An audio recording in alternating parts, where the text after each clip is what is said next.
میں آ جاتی تھی، جگہ کم نہیں پڑتی. میں نے پڑھ دیا، آپ نے سن لیا. پڑھنا بھی آسان ہے، سننا بھی آسان ہے، کیونکہ میں جو پڑھ رہا ہوں اس کے پیچھے کی محنت ملاحظہ کیجئے کہ نہ جانے کتنے برس لگے ہیں مجھے ان چیزوں کو تلاش کرنے میں. قبلہ واجد صاحب کیا ہوتا تھا، کوفے کی اکثر عورتیں آ جاتی تھی، پھر بھی جگہ کم نہیں پڑتی تھی. یہ مجمع مجھے حیرت سے افسانے کا دیکھ رہا ہے کہ شاہد رضوی پڑھ کیا رہا ہے. کوفے کی اکثر عورتیں آ جاتی تھی، جگہ کم نہیں پڑتی تھی. اگر جس کے بھائی کی کربلا میں کروڑوں لوگ آ جاتے ہو،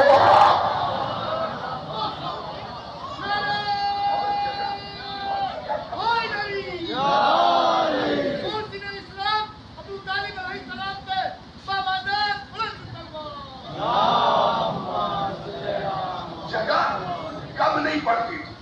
ویسے ہی حسین کے گھر چلے جائیے، جتنے چاہتے ہیں آ جاتے ہیں، کبھی بھی جگہ کم نہیں پڑی. لیجئے آپ ماؤں کی گود میں پلے ہیں.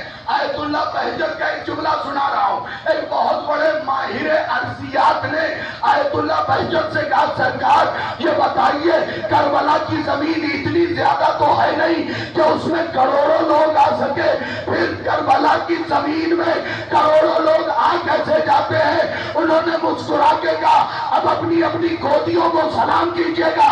انہوں نے مسکرا کے کہا، یاد رکھو اگر کسی ماں کے 100 بیٹے بھی ہو، ماں کی گود چھوٹی نہیں بڑھتی ہے. اللہ سمت و لکھا.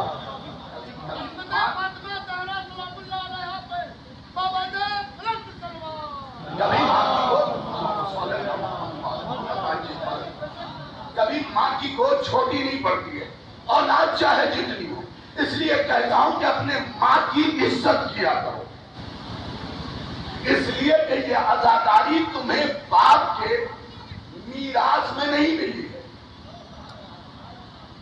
نہیں میں تو جملہ پڑھ جاؤں گا، قبلہ باپ تو تب لے گیا مجلس میں جب ہم پیر سے چلنے کے قابل ہو گئے. غلط تو نہیں کہا ہے، باپ تب لے گیا جب ہم پیر سے چلنے کے قابل ہو گئے، لیکن ماں تب لے کے گئی جب ہم اس کے شکم میں تھے.